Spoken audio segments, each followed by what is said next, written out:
that was my talk in a nutshell. I feel like I don't have to do this anymore. Let me just sit down and listen to you go for more. So I want to thank you all for being here, and I particularly thank you, Patrick and Mari, for helping organize this and for welcoming me here. I'm excited to give this talk about the problem of categories because this paper and its topic don't quite comfortably fit any category. And it's refreshing to have a place where this will be considered because of the virtues of category crossing. And so I'll have a little bit of a preamble before I get into the paper proper. And I hope you see and will be patient with me because I really love digressions, and so I hope you won't mind a few digressions to begin with. So at its core, this talk will be about the uncanniness of the thread of Black medievalism, particularly where its tropes meet the tropes of white myth-making. And I had the pleasure of meeting the Booker Prize-winning author Marlon James a few weeks ago. And for those of you who are not familiar with him, he is a Jamaican author whose most recent novel is a work of fantasy literature titled Black Leopard, Red Wolf, that builds upon and reimagines Tolkien's Middle Earth, such that the structure, the image of race or construction of race becomes like a mirage, clearly in view for a moment, and then vanishing into the fabric of the novel's world-making. The novel's experiment was itself revealing of something we all know, but have a really hard time grappling with, which is how deeply steeped popular mythologies are within the ideologies of whiteness, and more importantly, our effective attachment to these texts that are so transparently premised upon a fundamental presence of whiteness. In this discussion of the Lord of the Rings movies, for example, he lamented the absence of any characters of color, and hastened to add that even though he disliked the movie, he said that the books were different. And this is the quote from him: "No one could take those books away from him." Right? And I think that there's something really interesting about him saying that. But he disliked the movies, but the books were his own. And this is the kind of disjunction that I think is kind of interesting. Fittingly, James delivered the annual Tolkien lecture at Pembroke College last year, and to explain his attachment and the necessity to both hold on to these older narratives and build upon them, he quoted something from the actor Michael B. Jordan, something that Michael B. Jordan said in an interview with Vanity Fair. Jordan said, "We don't have any mythology, Black mythology, or folklore. Creating our own mythology is very important because it helps you dream. It helps you dream." I asked Marlon James how he considered his own books of fantasy, or if that category was compromised by the association with the familiar structures erected around it. And he agreed that the category did not quite fit his work, but telling me he could not quite articulate what he thought would be an adequate way to conceptualize just what his writing was. And so this whole point of this digression is to say that this talk is going to be about Du Bois, yes, but I want you to also sort of see that this is a live question still, that it's not just about Du Bois and this person who we think that we already know. This is something that is still living with us. And just a word about where this talk has come from and its shape. This work was not inside of my book, in part because some of the material was newly discovered by some other scholars. And I also should warn you that this is very much a work in progress, so please forgive me if some of the bits are a little woolly. I'm pulling together a few branches of research I haven't fully assigned a priority yet, but if you have any suggestions or possible directions or clarification, particularly towards the end, I'd be happy to hear them. And I also note that these talks are supposed to provoke discussion, and so as you'll see, this talk will start to taper into a set of questions I have at the end of it. So if I start rambling on too long, just let me know and I can sort of stick to that, so just flag me down. So as a bit of intellectual framing, I'm continually struck by how little we know about reading habits of African Americans in the late 19th and early 20th century. A great deal needs to be intuited from syllabi and from outlines of curricula from college-educated students. So the focus of this talk will be about the complicated legacies that Du Bois left behind to his readers, a legacy that has heretofore occupied the edges of Du Bois' scholarship, and is only now taking center stage. And throughout this talk, I will examine moments of Du Bois' medievalism and the genre trouble they signify, and how they might well point to a broader problem in our assumptions of African American reading habits of the period, and a critical blindness to the possibilities held within the use of genre as a means to advance points that exceed the scope of straightforward political categorization. And this is particularly important for a writer like Du Bois, who is so thoroughly defined by political signifiers that were assigned to him. And I think this is what you were sort of alluding to in your introduction as well. We sort of have already encased Du Bois in a variety of ways. And so that in aggregate demonstrate the failure of that vocabulary to capture his full political imagination. So to begin with, I want to show you a curious set of lines from one of Du Bois's opinion pieces in which he anticipates a trip throughout Europe. He writes, "When this is read, I shall be sailing on the sea. This piece of the sea will be with me. It silences its infinite depths and heights. I shall be surrounded by snobs and fools, and there will be a problem in placing me in the dining room and smoker. I shall not mind. I shall be free and gorgeously alone. I should read silly romances and stare at nothing and sleep and sleep."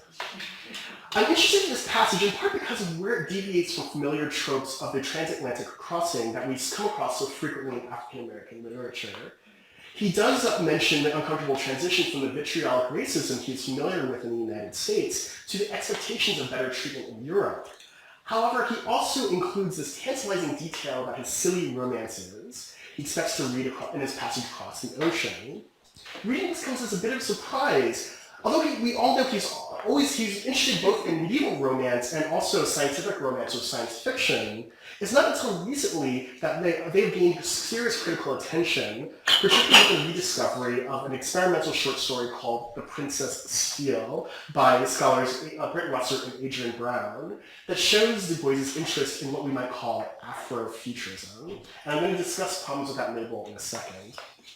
Before I get there, I'd like to make a brief sidebar about the problem with Du Bois' criticism that will be important for understanding the stakes of this talk.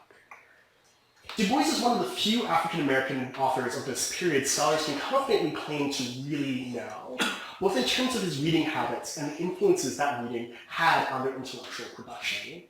I can cite a dozen articles and books that convincingly argue that Du Bois is thoroughly immersed in intellectual frameworks that made him an avowed pragmatist, sociologist, Pan-Africanist, modernist, elitist, and Marxist, all at once. And here are some examples of recent two books and an article that try to do this, that sort of show you what Du Bois definitively is. And this habit is understandable, but potentially damaging to understanding the complexity of the author, and perhaps for framing the discussion around him. On one hand, you can see the tremendous explanatory power this move might have. The proposal to read Du Bois thoroughly through the lens of Afrofuturism has gained new trendy because Du Bois's legacy as both an early producer and consumer of speculative fiction is being defined during the efflorescence of black speculative fiction from Africa and across the African diaspora. And Du Bois is being put at the front of this tradition. One only needs to look at Du Bois' story, The Princess Steele, and a movie like Black Panther to see suggestive resemblances in this kind of teleology that's being constructed. To just sketch the story for you, The Princess Steele begins with a very unpromising premise. If there's a couple, they're seeking to hear a lecture on sociology to test their pet theories on the discipline. And they're disappointed to find out that the professor is an African-American man, and are yet more perturbed to learn that he uses a megascope that he compares to a medieval scrying stone to bring forth images of the past, what he describes as the Great Chronicle. What appears before the husband in the couple are visions of white colonization and resource exploitation, allegorized by knights in combat over a princess in a far-flung, spectacular land. Black Panther's narrative of royalty, far-flung kingdoms, vast resources, and incredible technologies is consonant with Du Bois's story about a megascope that can see through time and space and into the struggle over a princess who is read as a type of material resource. Both meditate on African migration, labor and resource exploitation, and the nature of global historical processes more broadly as they affect Black lives. On the other hand, there's a danger in constructing such a lineage. The Princess Steele and Black Panther are just as dissonant in their overt and implicit stances on capitalism and the possibilities of technology for yielding utopian solutions to the large-scale racial problems that they outline. While they're linked as Black speculative fictions, the critical purchase of that category, and particularly of Black speculative fiction as an inherent political response to technologies that reproduce the white power, is unclear. Cornel West's The American Invasion of Philosophy, Genealogy of Pragmatism, provides a parallel illustration of the dangers of such misapprehension. While discussing an American intellectual tradition of pragmatism, West identifies a fundamental problem in reading the author through the peculiarities of his worldviews. He writes, as a highly educated Western Black intellectual, Du Bois himself often scorns the barbarisms, sometimes confused with the Africanisms, shot through Afro-American culture. In fact, I count 18 allusions to the backwardness of Black folk. He even goes as far as to support a form of paternalism that leads towards Black self-determination. West situates Du Bois within the tradition of philosophical pragmatism and critiques him for being under the sway of elite European modes of thinking. And of course, West has a point. Much of Du Bois's training had led him to seemingly to prioritize epistemological modes that West would consider to be antithetical to African American cultures. And yet I would suggest that Du Bois makes a more complicated use of European paradigms than he's given credit for. The quotation from Du Bois's book Darkwater shows in miniature the strange stance he had on what he borrowed from the West. He writes in Darkwater, laboriously the Middle Ages built its rules of fairness, equal armament, equal notice, equal conditions. What do we see today? Machine guns against assegais, conquest sugared with religion, mutilation and rape masquerading as culture, all this with vast applause at the superiority of the white over Black soldiers. Behold little Belgium and her pitiable plight, but has the world forgotten Congo? What Belgium now suffers is a half, not even 1/10 of what she's done to Black Congo after Stanley's great dream of 1880. Down the dark forest of inmost Africa sailed this modern Sir Galahad in the name of noble-minded men of several nations to introduce commerce and civilization. What came of it? Du Bois threads this brief digression about chivalric history of Europe into his political discussion of Europe's intervention into Africa. The argument mirrors familiar anti-colonial points he would make throughout his life. However, a romantic temporality and notion of conduct lends his assertions about the relative powers of Europeans and Africans, out of which emerges the paternalism that he would only abandon quite late in his career. He compares the tools of war and historical legacies of invading forces in favorable terms against the Congolese. The recurring problem presented is the disjunction between the promises in medieval legacies, equal armament, equal notice, equal conditions, and their actualization. As this quote begins to show, and as I will attempt to demonstrate throughout this talk, Du Bois applies the temporalities and imaginaries comporting with a broader literary act that reveals Du Bois's own ambivalence towards the larger cultural frameworks to which his work is so frequently tied. He deploys tropes and language borrowed from European imaginaries to make systemic critiques of those powers, and then to speculate on how people of color disrupt the impositions of those motives for racial world-making. Particularly, his practices as an avid reader of romance inform his intellectual habits as a sociologist and historian to, as he put it, quote, correct the omissions, misinterpretations, and deliberate lies in the previous depictions of the Negro's past, unquote. While this example is minor compared to his sustained romances, it illustrates the intimacies and unlikely products of W.E.B. Du Bois's intellectual maneuvers consonant with his reading habits. Romance precedes the Enlightenment modes of knowledge production as he sees as part of validating African cultures to Western eyes, even though romance itself is an issue. This is the territory my talk will navigate today. I will discuss what I call Du Bois's romantic consciousness, his use of tropes from medieval romance and the romance genre broadly in his writing.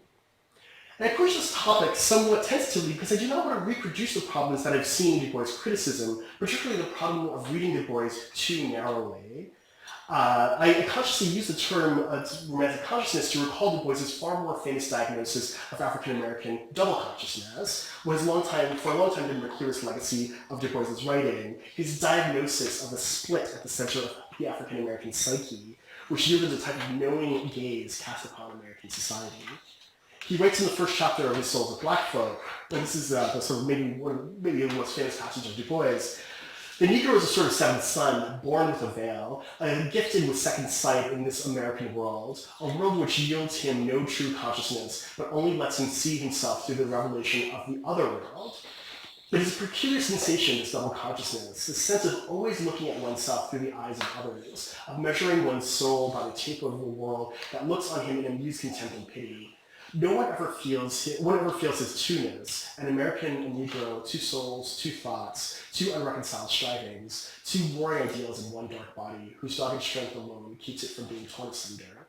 The history of the American Negro is the history of this strife, this longing to attain self-conscious manhood, to merge his double self into a better and truer self.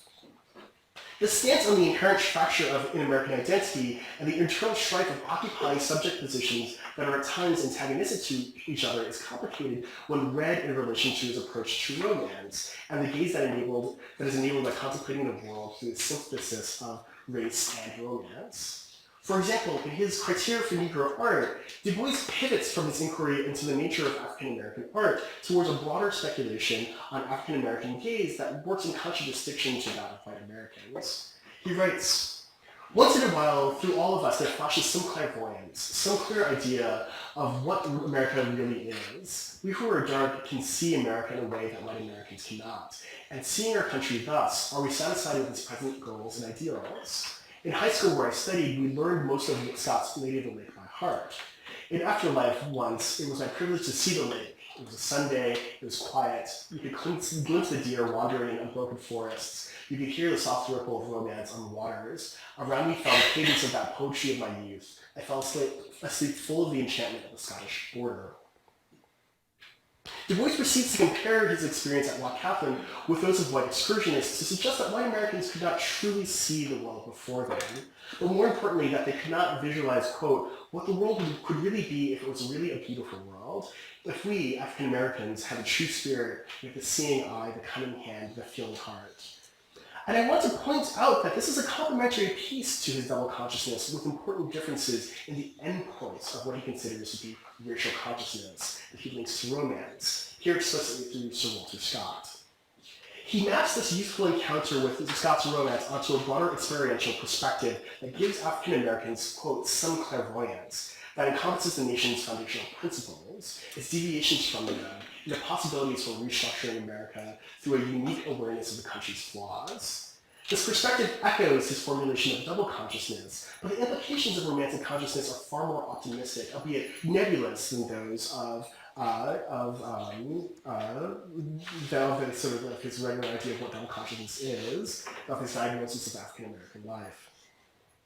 Absent are his fundamental critiques of blackness and the gaze upon blackness that renders black life to be a problem. Instead, he begins to formulate a critical vocabulary under the generic veil of romance that reads black life aspirationally. Capability and wholeness supplants the fracturing of self and social denials reposed in the souls of black folk.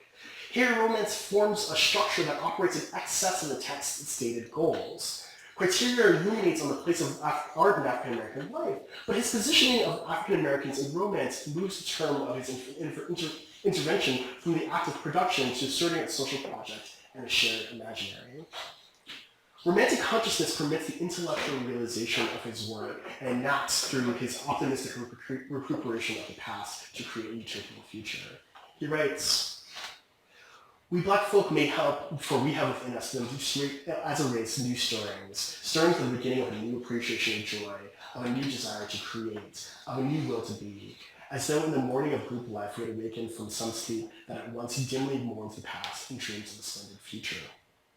This departure from the stated goals of this article, which was to write about African American art, is telling.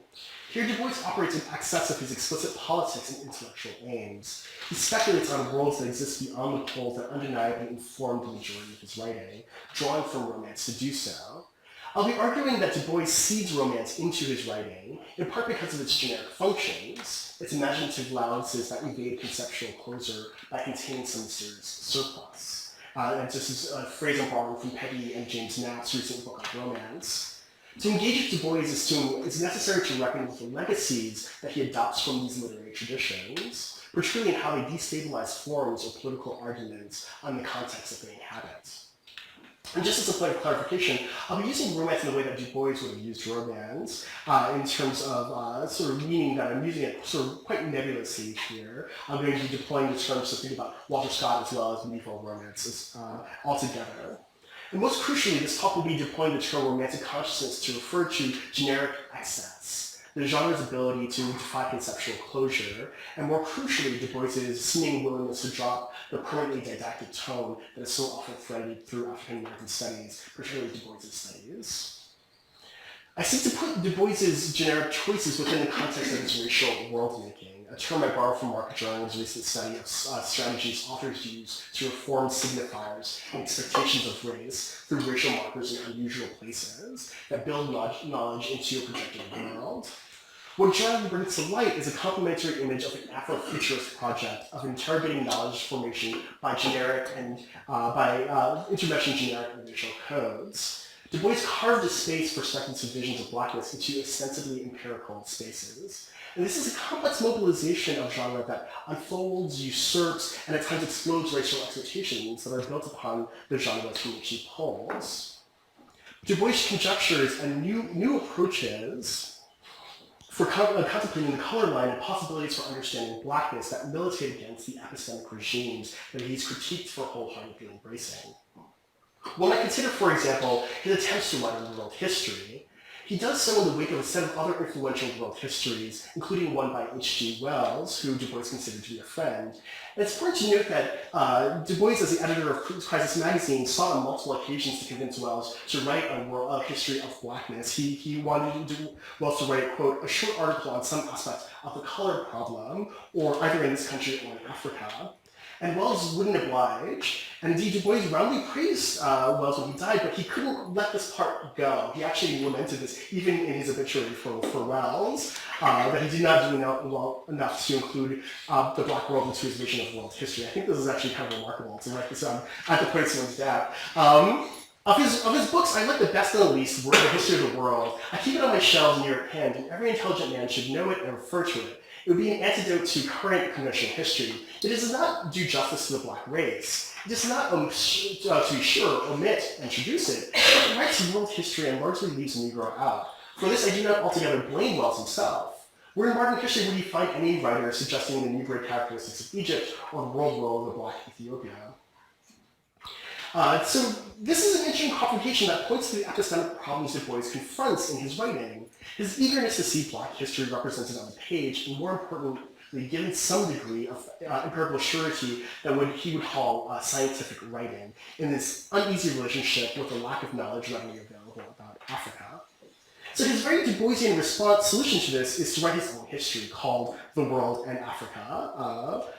And so this study perfectly examples the generic shifts Du Bois would make within the same text to mobilize speculative fiction and romance. Du Bois would attempt to fill the gaps left by scientific writing, which he found incapable of dealing with the unexpected liaisons implicit with African American history, missing the histories, or as he would put it, the stories the West wished to tell itself, and particularly within global histories, writers like Wells advance. For example, as he writes about the history of racial mixture within Africa, he pauses to underscore the limitations of previous writing on the subject. Again, the mixture of blood among the three races is always referred to as an explanation of advance among Negroes and the retrogression among white. Is this scientific? We may give up entirely, if we wish, the whole attempt to delimit races, but we cannot, if we are sane, divide the world into whites, yellows, and blacks, and then call blacks white. His assertion about the need for a rational approach to the question of race across history is not meant to suggest that his own work is free from the words of desire to inform his writing. Indeed, he concedes that in his introduction that his, quote, interpretation of African history has here and there but slender historical proof. He relies on romance itself as proof of his historical arguments. Du Bois paraphrases, for example, the German romance Parsifal at length, underscoring a strand of the text plot revolving around half-brothers. One he reads as white and the other he reads as colored, which is translated from German, which leads him to conclude that latent within medieval European consciousness was a sense of a significant African presence capable of looking towards bridging the gaps between races and creeds. This type of evidence Du Bois provides is in keeping with the broader speculative angle of the text as a whole. The text is premised upon a speculative what-if that bends familiar narratives about Western inventions around the shape of Africa. That is to say, the world in Africa operates under the guise of social history. Speculation and romance subtend the empirical claims the text makes, making the reader conscious of history's narrative fictions. Not only is the reader challenged to differently imagine the shape of global history from Africa outwards, they're given unlikely evidence from which to build that perspective. Du Bois concludes the book with an address to the reader fittingly titled The Message, that strips away the veil of genre, supposedly motivating his analysis to clearly state his aspirations for what he's written. He writes, Reader of dead words who would live deeds, this is the flowering of my logic. I dream of a world of infinite and invaluable variety, not in laws of gravity or atomic weights, but in human variety in height and weight, color and skin, hair and nose and lip. But more especially and far above and beyond this, in the realm of true freedom in thought and dream, fantasy and imagination. In gift and aptitude and genius, all possible manner of difference, taught with freedom of soul to do and be, and freedom of thought to give to a world and build into it all wealth of inborn individuality. Here again, Du Bois is making a sophisticated use of genre that reforms epistemological claims of the whole text. He reframes the history by denying its efficacy as conceivable through science, laws of gravity or atomic weights, and instead privileges a speculative lens, fantasy, and imagination.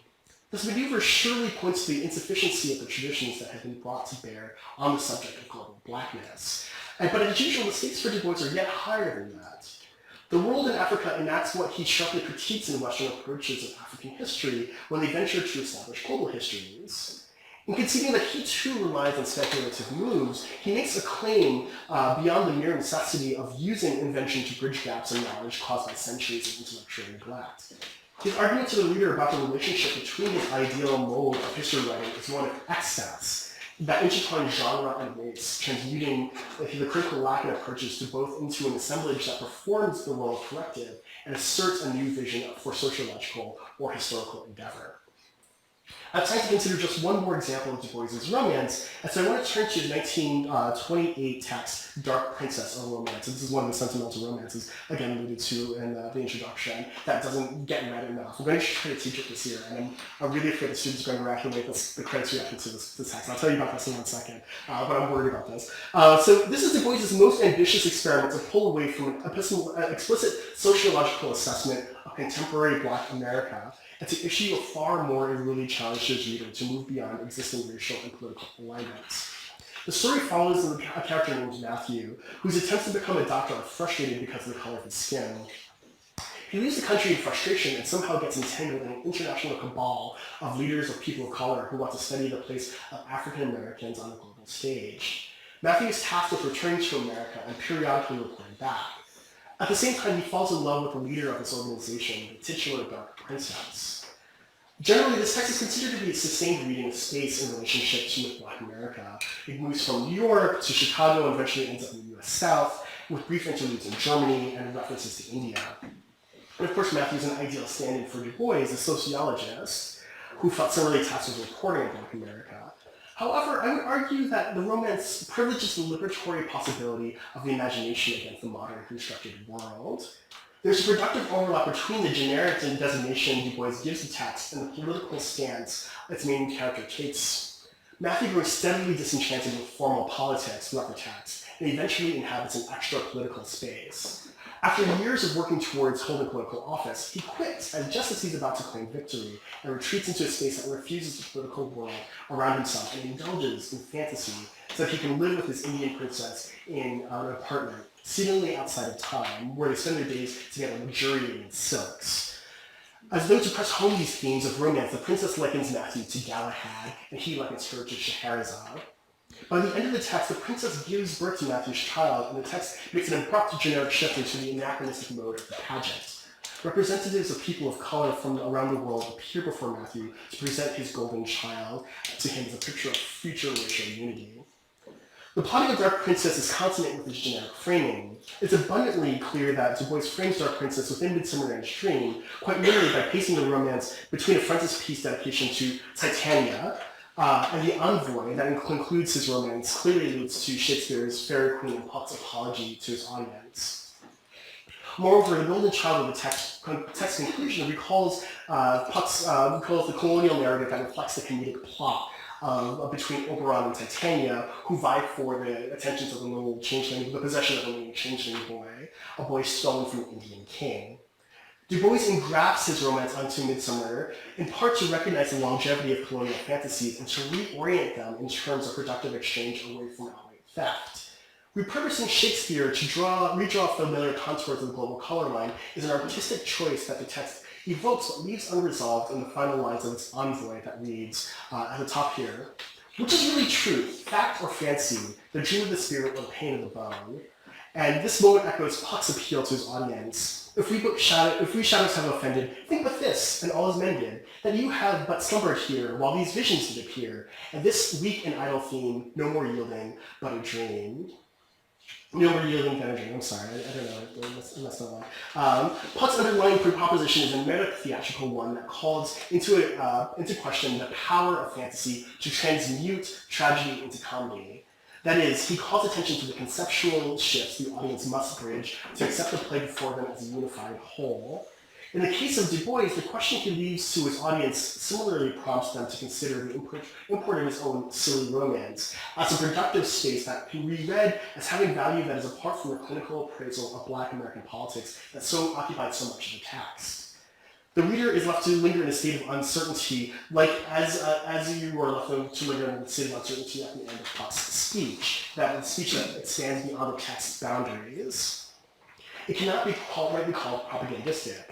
Du Bois is thinking about the open-ended possibilities of genre writ large. As Y.T. Dimmock argues, literature is not solidified as far as we know and will never solidify into a congealed shape.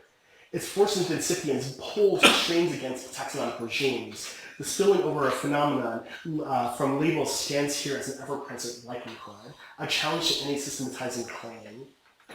In Du Bois's transition from performing a sociologically aware reading of Blackness to a romance of a global color line, we see a correspondence between his thinking about genre and race, the unresolved and the residual. The irresolution that ends the text is a challenge to the reader that, until recent interest in Du Bois's genre hopping, has gotten largely unanswered.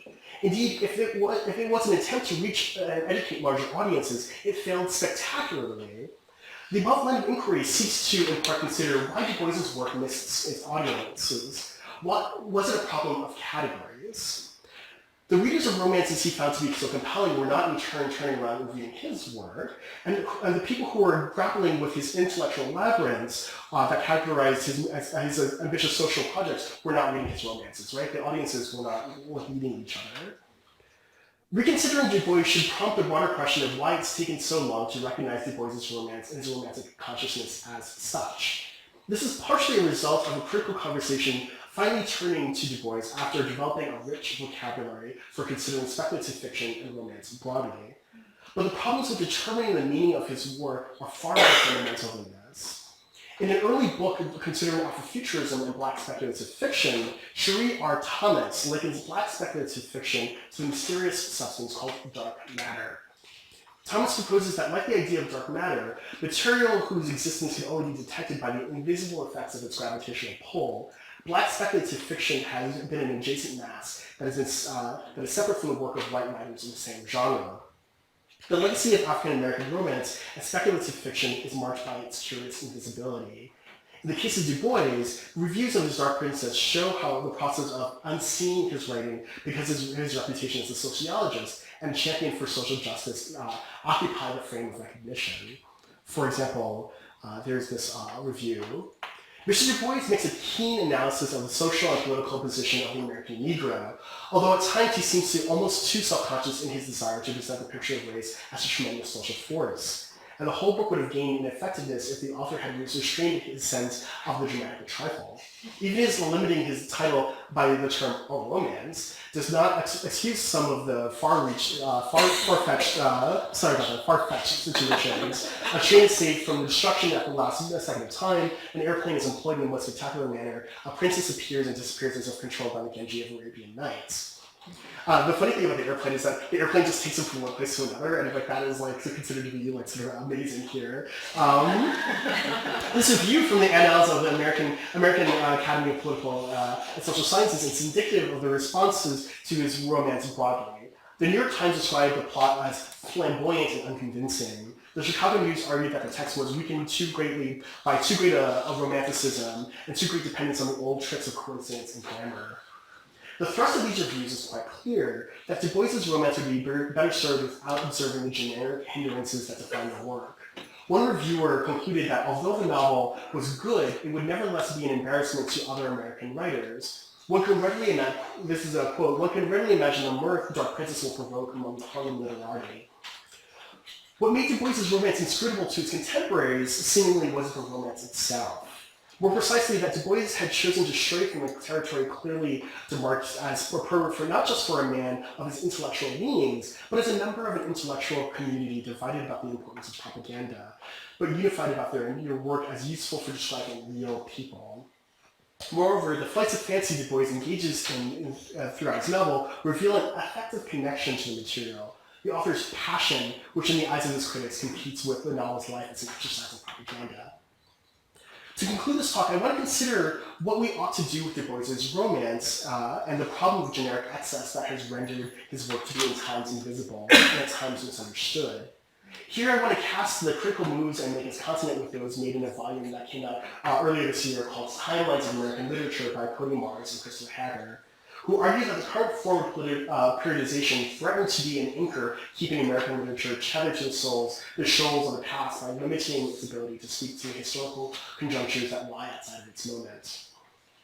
I think that reading Du Bois through the lens of romantic consciousness provides an opportunity to be cognizant of the intersections of the multiple fields he crosses. To this end, I would like to read Du Bois at the meaning of two terms that I think illuminate the flexibility of his work and the need to read Du Bois outside of the terms that have been erected around him. And these terms are appropriation and propriety. And here's where I'm going to start to try to pivot to the kinds of open questions that I'd love to talk to you about. I would begin to approach this from the angle of appropriation. This obviously is a difficult term, a difficult word both from the realms of African American studies and in medieval studies, although they meet at odd angles. In the case of African American literature, the conversation is predominantly about the question of love and theft, the power white people have to transform parts of Black culture and then proprietarily claim it to be new. More fundamentally, the questions around appropriation center on Blackness as political identity, the concept over which lines one is permitted to cross, and to what extent those crosses can compromise the authenticity of some essential racial expression.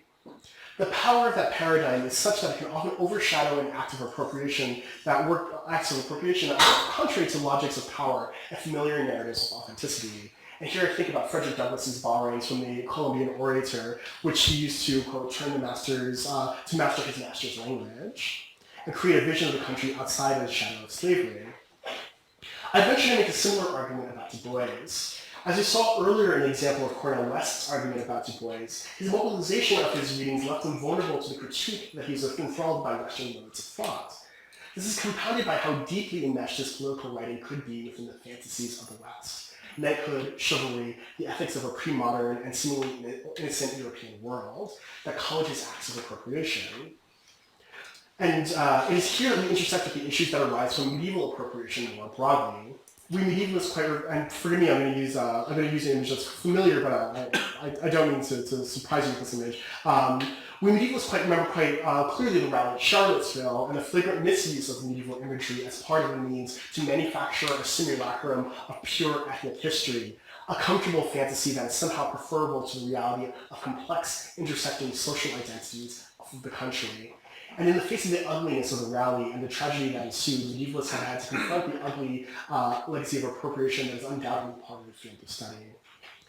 Du Bois's desire to appropriate medieval tropes or to incorporate romance into his writing seems to be beyond a bit of intellectual snobbering. He perhaps even skirts into the territory of political portrayal because of his unwillingness to embrace the, quote, glitter and tinsel of Lenox Avenue. That is, he seemed to be profoundly out of step with the politics of his time. And more puzzlingly, Du Bois seemed to be out of step with himself. In these moments of utilizing romance, he seems not just to slip genre, but he loses hold of his trenchant and timely critiques and instead grasps at fantasies and improbable solutions to racial problems. However, as I've laid out, this approach to reading Du Bois is a critical error. To read him in those terms is to lose sight of Du Bois's approach to advancing beyond the confines of contemporary political arguments. Indeed, I would guardedly call upon the use of the term appropriation in the context employed by Erwin Chernowski in his classic Renaissance and Renaissances in Western Europe, which he describes as the taking up of representational type for a purpose diametrically opposed to its original significance. I admittedly use this dated perspective on appropriation to try to reposition Du Bois's work within the claims that cast him outside of the logics of his contemporary moment. Du Bois is making a set of anachronistic moves that are meant to intercede in and upend representational forms he quotes, rather than to simply revel in his knowledge of them. And here I'd like to move to that second term, propriety. In terms of propriety, I guardedly evoke another thinker to frame the term, this thinker being Fred Moten, as thinking about normative striving against the grain of the very radicalism from which the desire for norms was derived. I want to mobilize a scrap of his thinking about the optimism that's latent within Du Bois. Part of the critical misunderstanding of Du Bois is his concern with propriety of a very different sort of black radical tradition became more prominent around him. Indeed, Claude McKay memorably described the Crisis magazine underneath Du Bois's leadership as, quote, wholly clean and righteous pure, as a way to convey how out of step he was with the rest of the black intellectual world, as well as life in the streets. However, I hope that this work can begin to put Du Bois's seeming moments of narrative propriety in relationship with radical anti-normative moves that artists were making around him. Du Bois uses these medieval moves to make the seemingly appropriate themes uncanny, quote, displacing them in a number of critically contradictory and discursively estranged locations. As I noted earlier, with speculative's encroachment on the empirical, his discourse on chivalry within arguments about colonization, and things like that. I think that he's playing with genre there. And parenthetically, I do intentionally call upon scholars from the early modern period in American studies to try to do the same, to try to put these fields into communication, to try to upend some of their meanings. Du Bois's uses of romance performs this double task of radically rendering visible aspects of black life that were obscure or unrecoverable, as he does in The World in Africa, but also to conjecture a political order that he would like to see made manifest. That is to say, Du Bois does not abdicate his responsibilities as a thinker, nor was he satisfied with the terms of political discussions as they informed discussions around black life. It may be more useful to exfoliate the early legacies of African-American writers of speculative fiction like Du Bois to see the appeal of his silly romances as a means of temporarily shedding the familiar worries of the world in order to imagine a wholly new one. Thank you.